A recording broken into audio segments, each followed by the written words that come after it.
जय हिंद सभी स्टूडेंट को। ये हम एनडीए के क्वेश्चंस सॉल्व कर रहे हैं। ये हमारे पास सेट ए है 2013 का। अब स्टार्टिंग के 10-10 क्वेश्चंस यहीं से उठाएंगे। हर एक क्वेश्चन के साथ अपना कॉन्सेप्ट जुड़ा हुआ है। हम कॉन्सेप्टों से क्वेश्चंस को सॉल्व करेंगे। शॉर्टकट मेथड्स ना काम आते हैं ना यूज होते हैं, क्योंकि उस समय पर सारे शॉर्टकट्स गायब हो जाते हैं दिमाग से। ये बिल्कुल फैक्ट है। पहला क्वेश्चन क्या कह रहा है कि ओमेगा जो है वो नॉन रियल क्यूब रूट है 1 का। तो क्यूब रूट ऑफ यूनिटी को हम जानते हैं 1 ओमेगा एंड ओमेगा स्क्वायर। यहाँ पर ओमेगा की वैल्यू कितनी होती है -1 plus iota root 3/2 and omega square होता है -1 माइनस का आयोटा रूट 3/2। जब भी हम क्यूब रूट ऑफ यूनिटी को पढ़ते हैं तो हम दो रिजल्ट बहुत अच्छे से याद करते हैं कि ओमेगा क्यूब की वैल्यू 1 होती है and 1 plus omega square is always 0। तो इन्हीं कॉन्सेप्टों का यूज करके मैं इसकी वैल्यू फाइंड आउट करने वाला हूँ। सो सॉल्यूशन स्टार्ट करते हैं। We have 1 minus omega and omega plus omega square की वैल्यू मैं यहाँ से कैलकुलेट कर सकता हूँ, जो कि आएगी -1। नाउ जैसे ही मैं मॉड को डिस्ट्रीब्यूट करूंगा तो नीचे का मॉड्यूलस इस -1 को +1 बना देगा।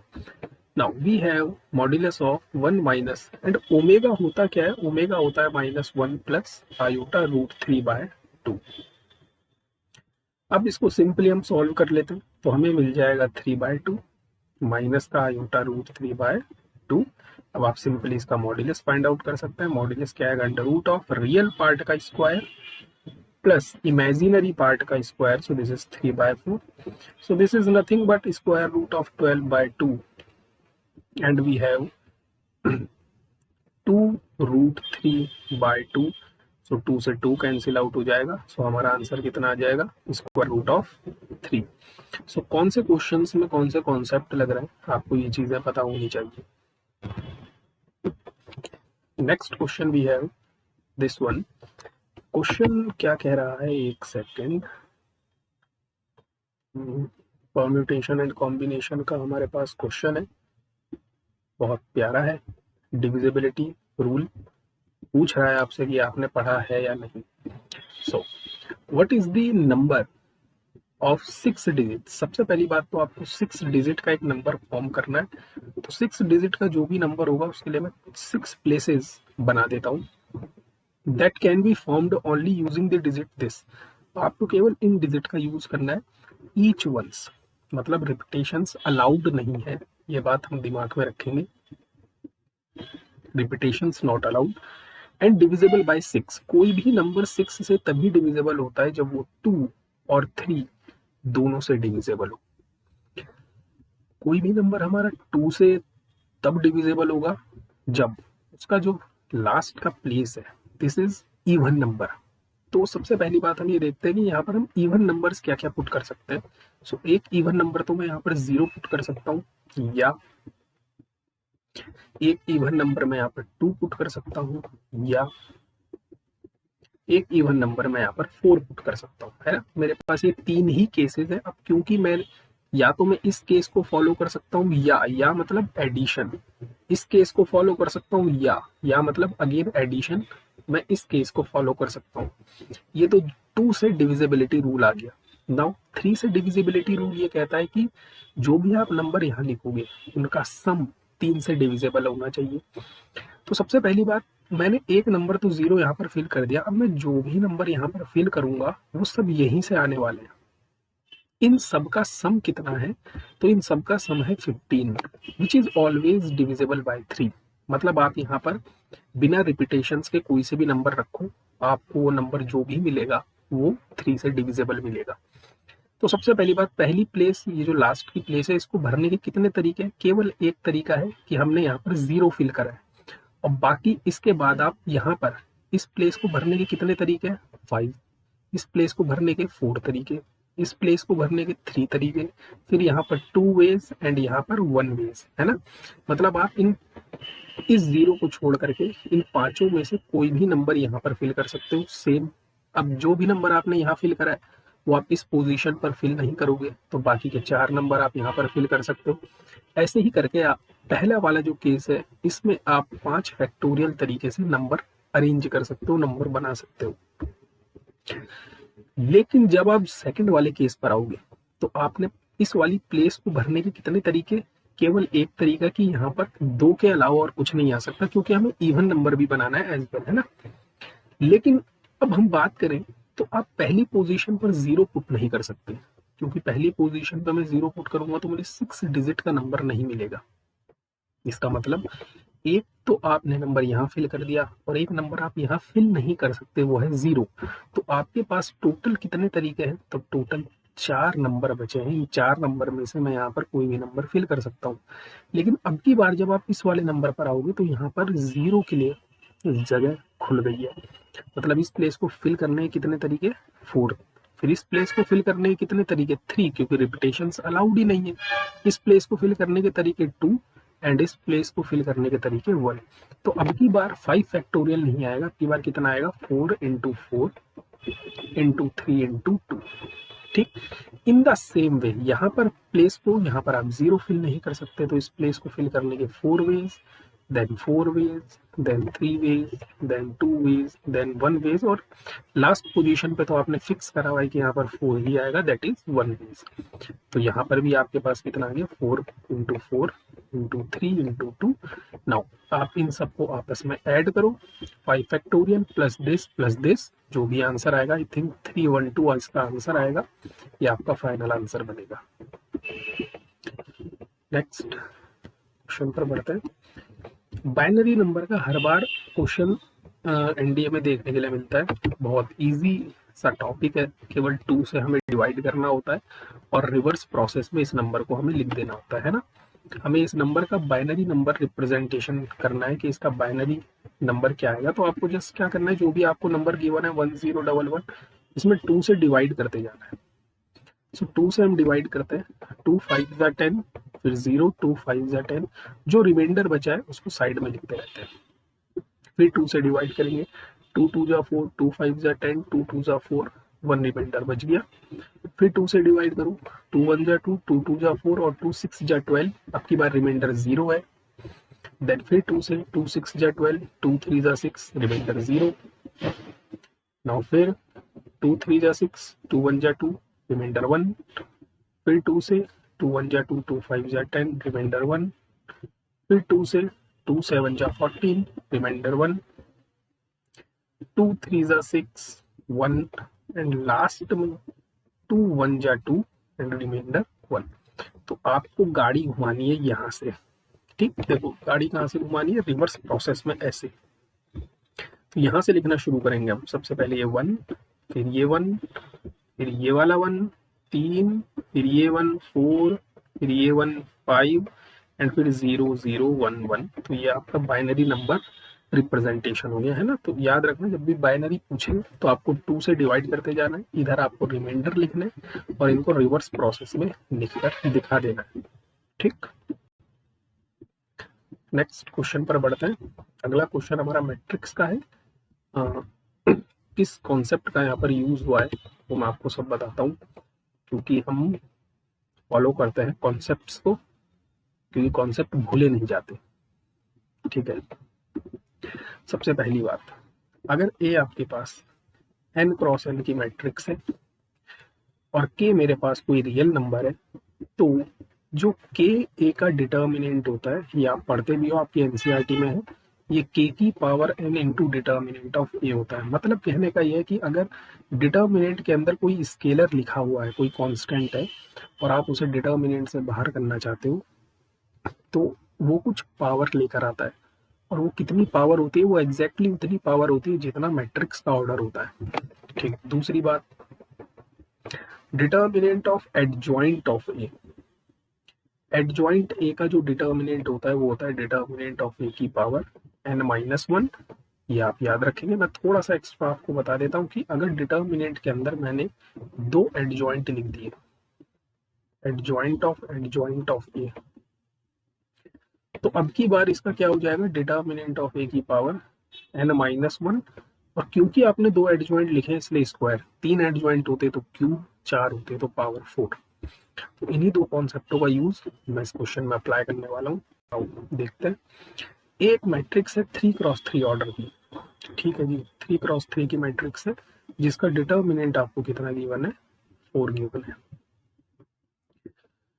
अब हमें इसकी वैल्यू कैलकुलेट करनी है क्योंकि इसकी वैल्यू 2 की पावर अल्फा और 3 की पावर बीटा के फॉर्मेट में है, मतलब 2 और 3 का कुछ मल्टीपल इसको सॉल्व करने के बाद आएगा। तो हम इसी को सॉल्व करते हैं। So determinant of 2 times of adjoint of 3a। सबसे पहली बात, जैसे ही ये 2 इस डिटर्मिनेंट के बाहर आएगा ऐसे करके, जैसे ये k की जगह पर कितना है 2, तो ये 2 कुछ पावर लेकर आएगा, वो एग्जैक्टली उतनी ही पावर लेकर आएगा जितना मैट्रिक्स का ऑर्डर है। तो मैट्रिक्स 3x3 की है, मतलब ये बन जाएगा 2 की power 3 into determinant of adjoint of 3 है। ये बात clear. Now we have what, अब adjoint of A is determinant of AP power n-1। n क्या है, मैट्रिक्स का ऑर्डर। अब यहाँ पर A का काम कर रहा है 3A, तो हमें क्या मिलेगा, 2 की पावर 3 तो जैसा है ठीक। यहाँ पर डिटर्मिनेंट ऑफ A का काम कर रहा है 3A की पावर n-1। n है मैट्रिक्स का ऑर्डर, मैट्रिक्स का ऑर्डर कितना है 3, तो यहाँ पर कितना मिलेगा 3-1 दैट इज 2। अब आप एक चीज समझो, अगर डिटर्मिनेंट ऑफ 3A लिखा होता तो मैं इसको लिखता 3 का स्क्वायर, सॉरी 3 का cube into determinant of A, है ना, इस पहली वाली प्रॉपर्टी से k की power n into determinant of A. लेकिन यहाँ पर तो स्क्वायर लगा है, तो मैं एक काम करता हूँ, दोनों साइड क्या अप्लाई कर देता हूँ, स्क्वायर अप्लाई कर देता हूँ। तो मुझे मिल जाएगा 3 की power 6 into determinant of A का स्क्वायर, है ना, we can write this thing. तो मैं यहाँ पर वही करने वाला हूँ, 2 की पावर 3 इंटू इसकी जगह पर मैं ये वाली वैल्यू पुट करने वाला हूँ, 3 की power 6 into determinant of A का स्क्वायर। सो वी हैव 2 की पावर 3 इंटू 3 की पावर 6 और डिटर्मिनेंट ऑफ ए गिवन है 4, सो वी हैव 4 का स्क्वायर। सो वी हैव 2 की पावर 3 इंटू 3 की पावर 6 और 4 को लिखूंगा मैं 2 की पावर 2 और इसकी पावर 2। सो वी हैव 2 की पावर 3 इंटू 3 की पावर 6 इंटू 2 की पावर 4। नाउ इन दोनों के बेस सेम है तो पावर ऐड हो जाएगी। सो 2 की पावर 7 इंटू 3 की power 6। This is what, this is alpha, this is what, this is beta. So what is alpha plus beta is 13। ये आपका आंसर हो गया, है ना। तो कॉन्सेप्ट के साथ बने रहो, प्रॉब्लम कोई नहीं आएगी।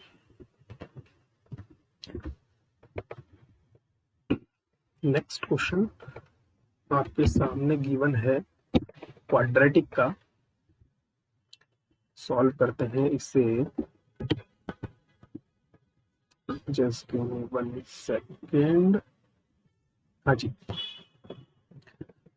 ये क्वेश्चन है। क्वेश्चन क्या कह रहा है, क्वेश्चन कह रहा है सेम वही क्वेश्चन है। देखो, क्यूब रूट ऑफ यूनिटी का आपने एक पहले क्वेश्चन सॉल्व करा, एक अब आ गया। If alpha and beta are the distinct root of this, this is what, this is negative cube root of unity. जो क्यूब रूट ऑफ यूनिटी होती है उसके रूट आते हैं 1 ओमेगा ओमेगा स्क्वायर। ये माइनस का क्यूब रूट ऑफ यूनिटी है, इसके रूट आते हैं -1 minus omega and minus omega square. और एक बात हमेशा याद रखना, क्योंकि अल्फा और बीटा तो आपको रूट उठाने हैं, तो आप इनको भी उठा सकते हो अल्फा बीटा, आप इनको भी उठा सकते हो अल्फा बीटा, आप इन दोनों को भी उठा सकते हो अल्फा बीटा। लेकिन ऐसा नहीं होता, जब भी कॉम्प्लेक्स रूट आते हैं वो हमेशा कॉन्जुगेट पेयर में आते हैं। कॉन्जुगेट पेयर का मतलब है कि अगर एक रूट आयोटा है तो एक रूट माइनस आयोटा होता है। ऐसे ही अगर एक रूट 3 प्लस आई है तो अगला रूट 3 माइनस आई होता है। तो याद रखना, जब भी आप दो रूट उठाओगे कॉम्प्लेक्स के तो वो एक दूसरे के क्या होंगे, कॉन्जुगेट पेयर होंगे। इसका मतलब मैं जो भी इस इक्वेशन के, क्योंकि ये क्वाड्रेटिक इक्वेशन है और क्वाड्रेटिक इक्वेशन के दो रूट होते हैं, अब ये क्यूब रूट ऑफ यूनिटी है, इसका मतलब मैं जो दो रूट उठाऊंगा मैं इन दोनों को उठाऊंगा, क्योंकि ये दोनों क्या है, एक दूसरे के कॉन्जुगेट है। ठीक, तो मतलब अल्फा की वैल्यू क्या हो जाएगी, माइनस ओमेगा, और बीटा की वैल्यू क्या हो जाएगी, माइनस ओमेगा स्क्वायर। ठीक, अब अल्फा की पावर 100 और बीटा की पावर 100 के बारे में इसने बात करी है। अब क्योंकि ये क्यूब रूट ऑफ यूनिटी है, इसका मतलब ओमेगा क्यूब की वैल्यू 1 होने वाली है। We are sure about that, इसके बारे में हम ऊपर डिस्कस कर चुके हैं। सो क्या आप बताओगे अल्फा की पावर 100 क्या होगा? This is nothing but omega की पावर 100। ओमेगा की पावर 100 को मैं ऐसे लिख सकता हूँ ओमेगा की पावर 3 और इसकी पावर 33 इंटू ओमेगा। ऐसा क्यों लिखा? क्योंकि ओमेगा क्यूब तो 1 होता है, सो this is nothing but omega. In the same way beta की पावर 100 की अगर मैं बात करूं, सो बीटा की power 100 is what? Is omega square की पावर 100, है ना। एंड ओमेगा स्क्वायर की पावर 100 का मतलब क्या हुआ? ओमेगा की पावर 200। इसको मैं 3 की पावर में कैसे लिखूंगा? तो बहुत आसान, इसको 3 से डिवाइड कर दो। सो दिस इज 3 की पावर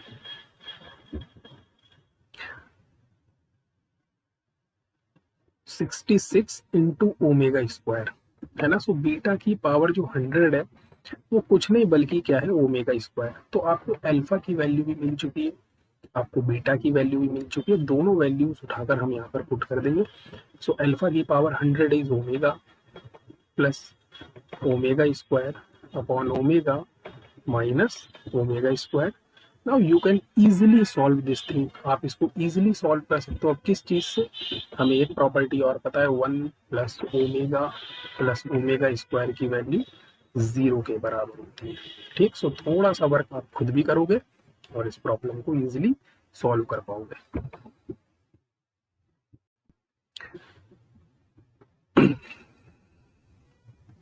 नेक्स्ट अगेन ये आपकी एनसीईआरटी का क्वेश्चन है और स्टूडेंट से सबसे दुख की बात यह है ये क्वेश्चन सॉल्व नहीं हुआ, जो गलत चीज है ना। ये आपकी 12th की एनसीईआरटी का क्वेश्चन है, ठीक। जिसने कॉन्सेप्ट अच्छे से पढ़े हुए हैं उसके लिए क्वेश्चन कुछ भी नहीं था बेसिकली देखा जाए तो। क्वेश्चन क्या कह रहा है कि ए और बी सिमेट्रिक मैट्रिसेस हैं। कोई भी मैट्रिक सिमेट्रिक होती है अगर उसका ट्रांसपोज उसी के बराबर होता है। सो अगर ए और बी सिमेट्रिक मैट्रिसेस है तो इनके ट्रांसपोज आपस में क्या होंगे? इक्वल होंगे। Then which of the following is true regarding this? मुझे इस मैट्रिक्स के बारे में चर्चा करनी है, तो मैं एक काम करता हूँ, इस मैट्रिक्स का ट्रांसपोज फाइंड आउट करके देखता हूँ कि क्या आएगा। So this is A B dash, क्योंकि माइनस और प्लस में आपका जो ट्रांसपोज है वो अलग अलग हो जाता है, लेकिन मल्टीप्लाई में ये एक दूसरे के क्या हो जाते हैं? रिवर्स हो जाते हैं। This is A dash B dash. Now B dash की वैल्यू बी गिवन है और ए डैश की वैल्यू ए गिवन है फ्रॉम इक्वेशन नंबर फर्स्ट। जैसे ही मैं यहाँ से माइनस साइन कॉमन लूंगा, so we have A B minus B A. किसी भी मैट्रिक्स का ट्रांसपोज उस मैट्रिक्स के नेगेटिव के बराबर आ जाए तो ऐसी मैट्रिक्स, याद है आपको, किसी भी मैट्रिक्स का अगर ट्रांसपोज उसके नेगेटिव के बराबर आ जाए तो ऐसी मैट्रिक्स स्क्यू सिमेट्रिक मैट्रिक्स होती है। That means A B minus B A क्या है? स्क्यू सिमेट्रिक है, स्क्यू सिमेट्रिक। और अगर ये स्क्यू सिमेट्रिक मैट्रिक्स है तो स्क्यू सिमेट्रिक मैट्रिक्स का आपको ढांचा पता है, इसके डायगोनल हमेशा 0 होता है, परमानेंट 0। और जो क्वांटिटी यहाँ लिखी होती है उसका नेगेटिव यहाँ पर, जो क्वांटिटी यहाँ होती है उसका नेगेटिव यहाँ पर, और जो क्वांटिटी यहाँ होती है उसका नेगेटिव यहाँ पर। अब हम अपने ऑप्शंस पर चलते हैं। Its diagonal entries are equal but non zero. गलत स्टेटमेंट। डायगोनल एंट्री इक्वल तो है और वो परमानेंट क्या होंगी? 0। सेकंड स्टेटमेंट कह रहा है the sum of its non diagonal entries is 0। Yes, बिल्कुल सही बात। अगर आप इसकी नॉन डायगोनल एंट्री मतलब डायगोनल को छोड़कर आपस में ऐड करोगे तो वो हमेशा क्या आएंगी? 0 आएंगी, ठीक।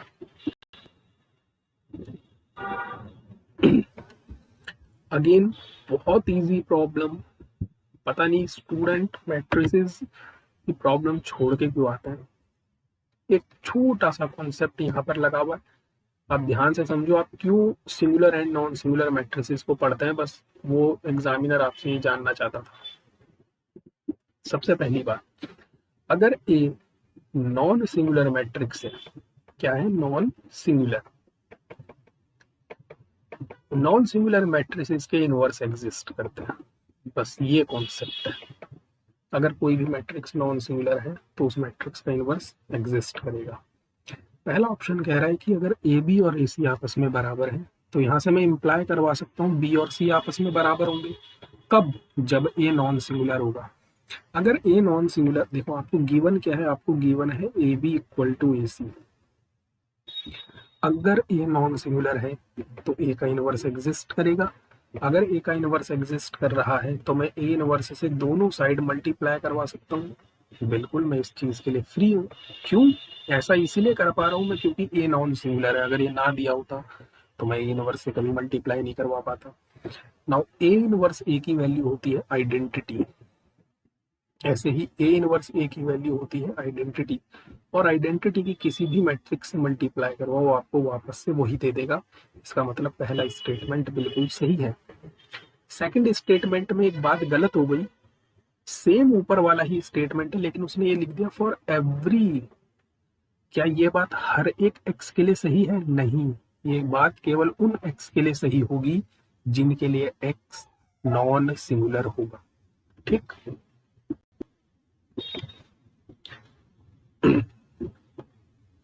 नेक्स्ट सिस्टम ऑफ इक्वेशन का क्वेश्चन है। ये भी आपकी 12th क्लास में ही है। इसको सॉल्व करने का एक शॉर्टकट तरीका मैं आपको बताता हूँ। शॉर्टकट तो नहीं है, कॉन्सेप्ट ही है। क्या कहता है, अगर आप जब भी सिस्टम ऑफ लीनियर इक्वेशन का आपको क्वेश्चन दिखे, आप फटाफट एक मैट्रिक्स का रिप्रेजेंटेशन बनाओ। सबसे पहले एक्स के कोएफिशिएंट उठाओ 1 2 3, फिर y के कोएफिशिएंट उठाओ 2 4 6, फिर z के कोएफिशिएंट उठाओ 1 2 एंड 3, फिर यहाँ डॉट। उसके बाद जो आपको राइट हैंड साइड में गिवन है उनको आप लिख दो। अब आपको क्या करना है, आपको हर एक डायगोनल पकड़ना है और उसके नीचे सब जीरो बनाना है। तो सबसे पहले मैंने 1 पकड़ा तो मैं इसके नीचे सब जीरो बनाऊंगा। कैसे बनाऊंगा? एलिमेंट्री रो ट्रांसफॉर्मेशन का यूज करके जो हम पढ़ते हैं। सो वी हैव 1 2 1, पहली वाली रो तो मैंने ऐसे ही लिख दी 4। अब इसके नीचे मैं सब जीरो बनाना चाहता हूँ तो कैसे बनाऊंगा भाई? मैं R2 में चेंज करूंगा। क्या चेंज करूंगा? R2 minus 2R1। ऐसे ही R3 में चेंज करूंगा, R3 minus 3R1। So R2 minus 2R1 0 0 0 and 0, and R3 minus 3R1 is 0 0 0 and minus 2। ठीक है, अब इस चीज को हम लिखते हैं। कैसे लिखेंगे इसको? देखो, ये पहला वाला x का कोएफिशिएंट था तो x, दूसरा वाला y का था सो प्लस 2y, फिर अगला वाला किसका था? z का, प्लस z इक्वल टू किसके था? 4। ऐसे ही दूसरी वाली इक्वेशन को लिखूं 0x plus 0y plus 0z equal to 0, फिर अगला वाला 0x plus 0y plus 0z equals to minus 2। आप अगर इस थर्ड इक्वेशन को ध्यान से देखोगे तो यहाँ x y z की जगह पर आप कोई भी वैल्यू पुट करो, आपको लेफ्ट हैंड साइड हमेशा 0 मिलेगी। क्यों? क्योंकि इनके साथ 0 की मल्टीप्लाई है। और राइट हैंड साइड में आपको एक नॉन जीरो क्वांटिटी गिवन है। क्या 0 और नॉन जीरो क्वांटिटी आपस में बराबर होते हैं? नहीं होते हैं। इसका मतलब इस सिस्टम के पास कोई भी सॉल्यूशन एग्जिस्ट नहीं करेगा, नो सॉल्यूशन। क्यों? आप ऐसे एक्स वाई से ढूंढ ही नहीं पाओगे जो इस इक्वेशन को सेटिस्फाई कर जाए। ठीक, एक देखो, अब ये तो आपका आंसर हो गया नो सॉल्यूशन। एक केस ऐसा हो सकता था कि यहाँ पर 0 होता, एक केस ऐसा भी हो सकता था। तो इस टाइम पर सिस्टम के पास इनफाइनाइट सॉल्यूशन होता है, इनफाइनाइट सॉल्यूशन होता है। और एक केस ऐसा हो सकता है कि जब आपको डायगोनल में कुछ ना कुछ मिल जाए, सपोज ये मुझे डायगोनल में मिल गया और इस तरफ अब कुछ भी लिखा हो, कुछ भी, चाहे यहाँ सारे जीरो हो जाए चाहे यहाँ सारे नॉन जीरो हो, इस टाइम पर सिस्टम के पास यूनिक सॉल्यूशन होता है। तो आपको करना क्या, आपको फटाफट से मैट्रिक्स, इसमें एलिमेंट्री ट्रांसफॉर्मेशन लगाना है। अब आपको चेक करना है कि आपका ये वाला फॉर्मेट बन रहा है, आपका ये फॉर्मेट बन रहा है, या फिर जो आपने जस्ट अभी सॉल्व करा 1 0 0 2 0 0 1 0 0 एंड 4 0 माइनस 2, ये आपका इस टाइप का फॉर्मेट बन रहा है। इस टाइम पर नो सॉल्यूशन,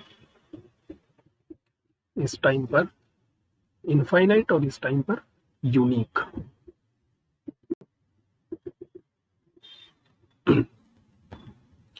अगेन सेम वही, what is the sum of the root. बहुत ही ज्यादा इजी प्रॉब्लम, केवल एक स्टेप में इसका आंसर आ जाएगा। डिटर्मिनेंट ओपन करना आना चाहिए, दैट्स इट। इतनी ही डिमांड है क्वेश्चन की। ठीक है, तो हम क्या करेंगे, हम इस सेकंड रो के अलाउंग इसका डिटर्मिनेंट ओपन कर देंगे। So we have x minus C, है ना, इनटू ये रो चली गई, ये कॉलम चला गया, तो इसकी मल्टीप्लाई होगी 0, फिर बीच में minus x minus A and x plus B. So मेरे रूट क्या आ गए, x equal to C, x equal to A and x equal to minus B. तो व्हाट इज, उसने क्या पूछा, सम ऑफ रूट क्या होगा, तो c plus A minus B, ये आपका आंसर हो गया। This we have sum of root. And the last problem same, मतलब कॉन्सेप्टों पर यूपीएससी इतना खेलता है, इसीलिए मुझे यूपीएससी के एग्जाम्स के जो क्वेश्चन पेपर है उनको सॉल्व करने में मजा भी आती है, क्योंकि कॉन्सेप्ट है तो बढ़िया है। क्वेश्चन क्या कह रहा है आपसे, क्वेश्चन कह रहा है कि अगर 2 प्लस आयोटा रूट 3 रूट है इस इक्वेशन का, मैंने जस्ट अभी आपको बताया कि क्वाड्रेटिक इक्वेशन के 2 रूट मिलते हैं, अगर एक रूट कॉम्प्लेक्स है, अल्फा उसने कितना दिया है 2 माइनस आयोटा रूट 3, अगर एक रूट कॉम्प्लेक्स है तो अगला रूट इसका कॉन्जुगेट पेयर होगा। तो दोनों रूट मिल गए आपको, आपको a plus B find out करना है। So what is sum of root is minus B upon A, and what is product of root is c upon A. Now what is alpha plus beta is 4, so a की value कितनी आ गई, -4। What is alpha beta, product of root is 2 2 जा 4 plus 3 equals to b, है ना। सो b की value ऐसे कितनी आ गई 7, आपको a मिल चुका है, b मिल चुका है, so what is a plus b is 3। So next session में मिलते हैं और आगे के 10 क्वेश्चंस के साथ, तब तक के लिए जय हिंद जय भारत।